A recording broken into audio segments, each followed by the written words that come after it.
بسم اللہ الرحمن الرحیم۔ السلام علیکم ناظرین، شام غریبہ میں لڑکے اور لڑکیاں اکٹھے ہو کر ایک اندھیرے کمرے میں ملاپ کرتے ہیں۔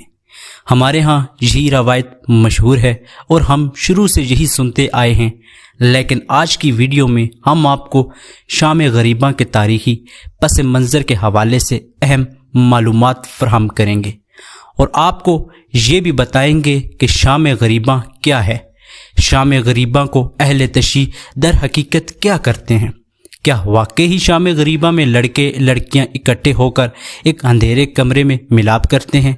انہی تمام تر سوالوں کے جوابات دینے کی کوشش کریں گے۔ ناظرین، شام غریبہ دراصل اس شام کو کہتے ہیں جو معرکہ کربلا کی پہلی شام تھی، اور جس شام کو یزیدی فوجوں نے شہداء کربلا کی نعشوں کی بے حرمتی کی اور انہیں شہید کرنے کے بعد ان کی نعشوں پر گھوڑے دوڑائے۔ یزیدیوں نے اپنے مقتولین کو دفن کر دیا، لیکن شہداء کربلا 2 دن بے بور و کفن کربلا کے تپتے میدان میں پڑے رہے۔ پھر تیسرے دن ایک قبیلے والوں نے ان کی نماز جنازہ ادا کی اور انہیں دفن کیا۔ خانوادہ رسول صلی اللہ علیہ وآلہ وسلم کی عورتوں کو سر عام گلی کوچوں میں پھیرایا گیا۔ یہ کربلا کی پہلی شام تھی جس میں خانوادہ رسول صلی اللہ علیہ وآلہ وسلم اور حضرت امام حسین علیہ السلام کے ساتھ مسلمانوں پر ظلم و ستم کے پہاڑ ڈھائے گئے۔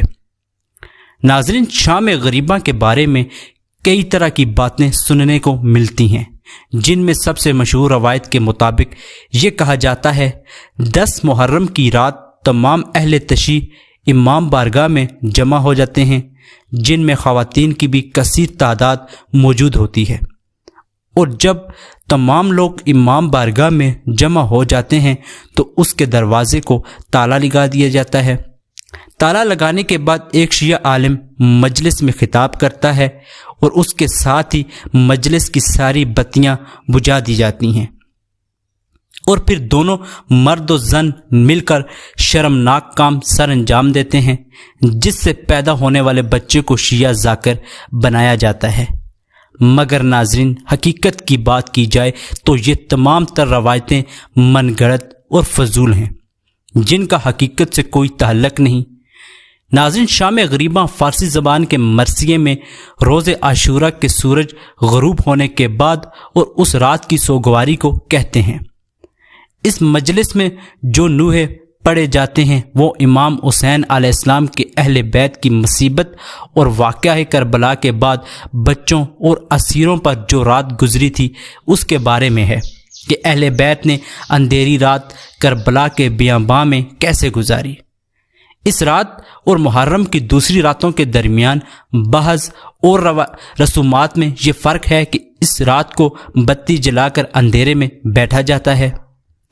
ناظرین، یزیدی فوج نے عاشورہ کا سورج غروب ہوتے ہی عورتوں کو خیموں سے باہر نکال دیا تھا اور خیموں کو آگ لگا دی تھی۔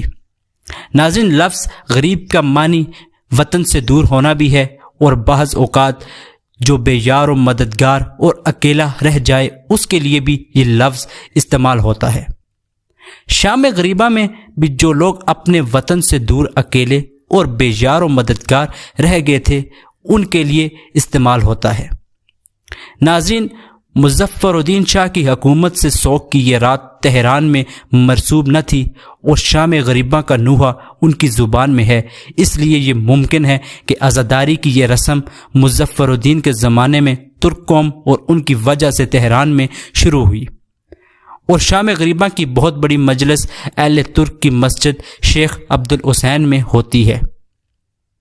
ناظرین، شام غریبہ ایک مجلس کی طرح ہے، اس فرق کے ساتھ ساتھ اس مجلس میں چراغ روشن نہیں کیے جاتے بلکہ موم بتیاں جلا کر روشن کی جاتی ہیں، اور عزادار اس رات کو جلوس یا علم بردار نہیں کرتے اور نہ ہی زنجیر زنی و ماتم کرتے ہیں، بلکہ مجلس بپا کرتے ہیں۔